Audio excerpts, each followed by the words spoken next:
Jungle.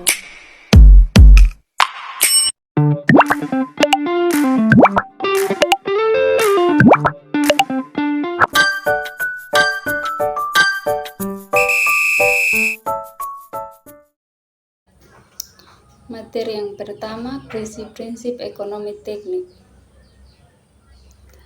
Prinsip-prinsip ekonomi teknik adalah konsep dasar yang digunakan untuk menganalisis masalah-masalah ekonomi yang dihadapi dalam praktik teknik. Yang berikut aplikasi prinsip ekonomi teknik dan pengambilan keputusan.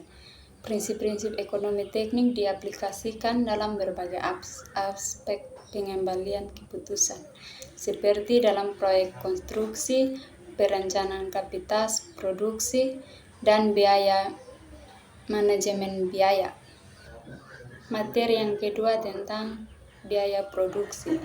Biaya produksi adalah biaya yang berkaitan dengan proses transformasi dari bahan matang menjadi produk jadi, melalui penggunaan sumber-sumber ekonomi, pemakaian tenaga kerja dan fasilitas pabrik yang terdiri dari biaya bahan baku serta biaya tenaga kerja langsung dan biaya overhead pabrik.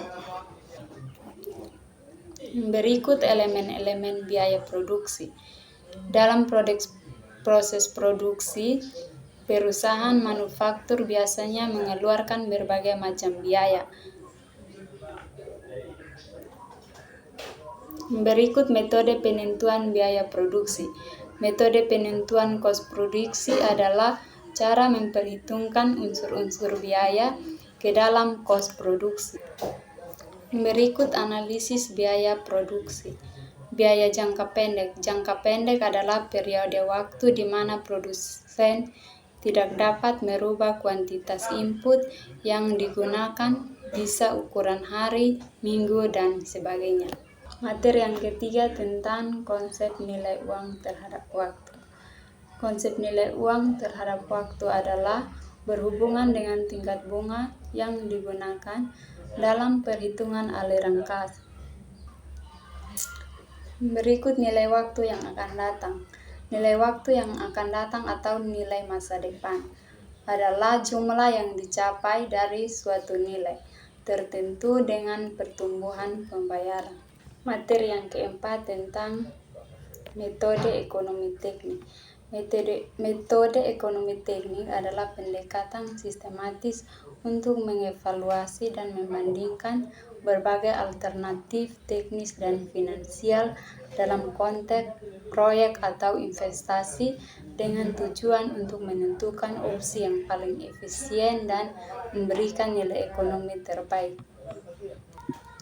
Berikut prinsip-prinsip utama dalam metode ekonomi teknik. Yang pertama itu prinsip nilai waktu dari uang. Yang kedua, prinsip biaya dan manfaat. Yang ketiga, prinsip margin keuntungan.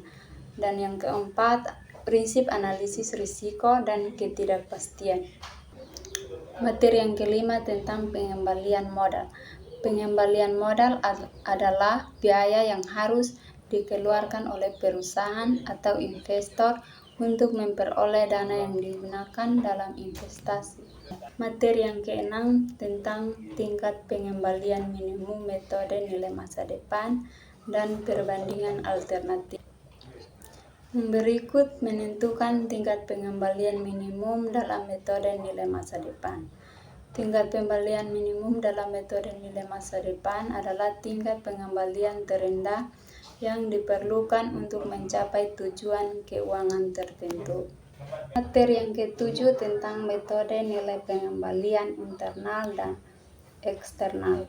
Pengembalian internal dan eksternal adalah tingkat suku bunga yang membuat nilai sekarang bersih dari semua arus kas proyek sama dengan nol. Materi yang ke-8, evaluasi investasi. Evaluasi investasi adalah proses analisa dan penilaian terhadap proyek atau aset untuk pengembalian dan keuntungan dari investasi tersebut. Investasi itu adalah pada saat dengan harapan untuk memperoleh keuntungan di masa depan.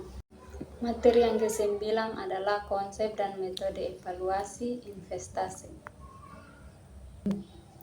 Investasi adalah suatu tindakan melepas dana saat sekarang dengan harapan untuk dapat menghasilkan arus dana masa depan dengan jumlah yang lebih besar dari dana yang dilepaskan pada saat investasi awal. Berikut pendekatan berbasis data. Pendekatan berbasis data adalah menganalisis manfaat dan biaya yang diharapkan secara cermat.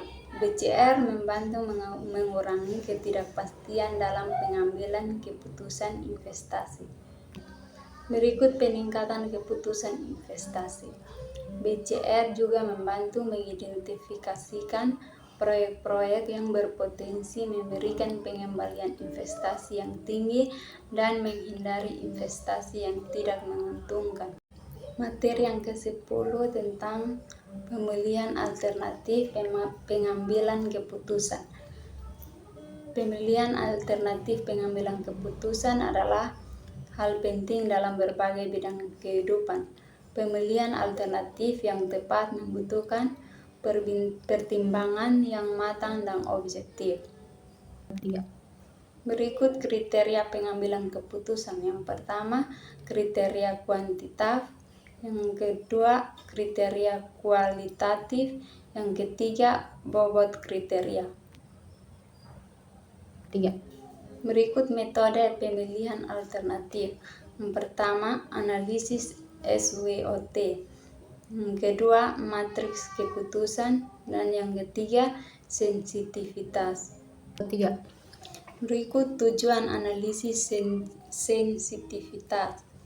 Bertujuan untuk mengidentifikasikan parameter yang paling berpengaruh pada hasil keputusan dan untuk mengukur tingkat risiko dan ketidakpastian.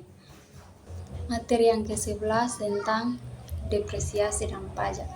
Depresiasi dan pajak adalah metode akuntansi yang digunakan untuk menghitung penurunan nilai aset berwujud atau aset tetap suatu perusahaan dengan memetakan penurunan nilai suatu aset dari waktu ke waktu. Berikut beberapa poin penting dalam depresiasi dan pajak. Yang pertama, refleksi penurunan nilai aset. Yang kedua, metode depresiasi. Yang ketiga, metode unit produksi. Dampak depresiasi terhadap pajak. Penghasilan kena pajak. Depresiasi mengurangi penghasilan kena pajak sehingga mengurangi kewajiban pajak. Berikut arus kas. Depresiasi tidak melibatkan arus kas keluar, tetapi mengurangi kewajiban pajak sehingga meningkatkan arus kas. Berikut nilai buku. Depresiasi mengurangi nilai buku aset yang dapat memengaruhi nilai perusahaan.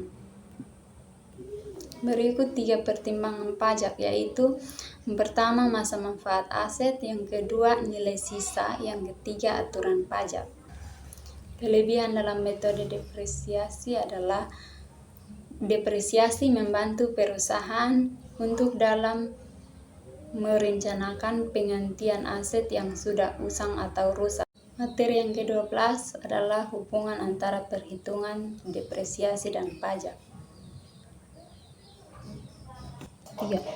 Depresiasi adalah pengeluaran atas pembelian, pendirian, penambahan, dan perbaikan atau perubahan aktiva terwujud, kecuali tanah yang berstatus hak milik, hak guna bangunan, hak guna usaha, dan hak pakai yang dimiliki dan digunakan untuk mendapatkan, menagih, memelihara penghasilan yang punya masa manfaat lebih dari 1 tahun, tidak boleh dibebankan kepada orang lain. Materi yang ke-13 tentang analisis investasi dengan pertimbangan pajak. Jenis pajak investasi. Pajak penghasilan. Pajak penghasilan adalah pajak yang dikenakan atas keuntungan dari investasi. Pajak pertambahan nilai atau PPN. PPN dapat dikenakan pada pembelian produk atau jasa terkait investasi seperti biaya administrasi dan komisi. Berikut mekanisme pajak investasi. Yang pertama, penghasilan pasif. Yang kedua, penghasilan aktif. Yang ketiga, penghasilan kapital. 3. Contoh pajak investasi. Yang pertama, saham. Yang kedua, obligasi. Yang ketiga, properti. Materi yang terakhir tentang ekonomi teknik dan proses perencanaan. Definisi ekonomi teknik. Ekonomi teknik adalah suatu ilmu pengetahuan yang berorientasi pada pengungkapan dan perhitungan nilai-nilai ekonomis yang terkandung dalam suatu rencana kegiatan teknik. Berikut beberapa aspek utama dari ekonomi teknik. Yang pertama, analisis biaya dan manfaat. Yang kedua, evaluasi proyek. Dan yang ketiga, pengambilan keputusan. Aplikasi ekonomi teknik, rekayasa dan konstruksi untuk mengevaluasi proyek pembangunan dan infrastruktur. Berikut industri manufaktur dalam analisis biaya produksi dan pengembangan produk baru. Berikut energi untuk menilai proyek energi terbarukan dan efisiensi energi. Transportasi dalam perencanaan dan evaluasi dalam sistem transportasi. Proses perencanaan. Perencanaan adalah proses memetakan tujuan dan menentukan langkah-langkah yang diperlukan untuk mencapai tujuan tersebut. Berikut tahapan proses perencanaan. Yang pertama, menetapkan target dan tujuan. Yang kedua, merumuskan keadaan saat ini. Yang ketiga, mengidentifikasi segala kemudahan dan hambatan. Yang keempat, mengungkapkan rencana rangkaian kegiatan. Berikut metode perencanaan. Metode perencanaan strategis fokus pada tujuan jangka panjang. Perencanaan taktis menyusun rencana untuk mencapai tujuan jangka pendek. Perencanaan operasional, rencana harian atau mingguan untuk kegiatan operasional.